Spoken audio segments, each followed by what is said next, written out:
Friends మనకి ఇప్పుడిప్పుడే మరొక బ్రేకింగ్ న్యూస్ అప్డేట్ అయితే రావడం జరిగిందండి. అది కూడా ఆ సర్వే నిజమైతే నాలుక కోసుకుంటా సీనియర్ నేత సంచలన వ్యాఖ్యలు అంటూ ఇప్పుడే మనకు ఒక బ్రేకింగ్ న్యూస్ అప్డేట్ అయితే రావడం జరిగిందండి. అయితే ఇందుకు సంబంధించిన పూర్తి వివరాలు అయితే మన వీడియోలో తెలుసుకుందామండి. వీడియో మాత్రం ఎక్కడ స్కిప్ చేయకుండా చూడండి ఫ్రెండ్స్, అప్పుడే మనకి పూర్తి సమాచారం అయితే తెలుస్తుంది. ఇక లేట్ చేయకుండా వివరాల్లోకి వెళ్ళిపోదాము. ఇక ఎగ్జిట్ పోల్స్ సర్వేలో వైసీపీ అత్యధిక సీట్లు గెలుస్తుందని ఆరా మస్తాన్ చేసిన సర్వే అంతా ఫేక్ అని, దానిని ఎవరు నమ్మొద్దని టీడీపీ నేత బుద్ధ వెంకన్న అన్నారు. ఈ సందర్భంగా ఆరా మస్తాన్కి బుద్ధ ఓపెన్ ఛాలెంజ్ చేశారు.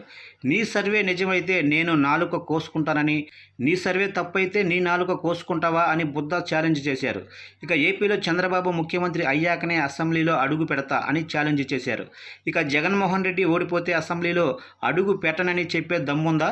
ఆరా మస్తాన్ సర్వే ఫేక్ సర్వే, అధికారులు అంతర్గతంగా మెసేజ్ చేయాలి అనే సంకేతం ఇచ్చేలా ఆరా మస్తాన్ సర్వే ఉందని, ఇక బెట్టింగ్లన్నీ టీడీపీ వైపు కాయటానికి వైసీపీ బెట్టింగ్లన్నీ వాళ్ళే కాస్తారని బుద్ధ పేర్కొన్నారు. ఎన్నికల ఖర్చును రాబట్టుకోవటానికి బెట్టింగ్ రూపంలో ఆరా మస్తాన్తో ఆడిస్తున్న మైండ్ గేమ్, ఎవరు ఆరా మస్తాన్ సర్వే నమ్మొద్దు అంటూ బుద్ధ పేర్కొన్నారు.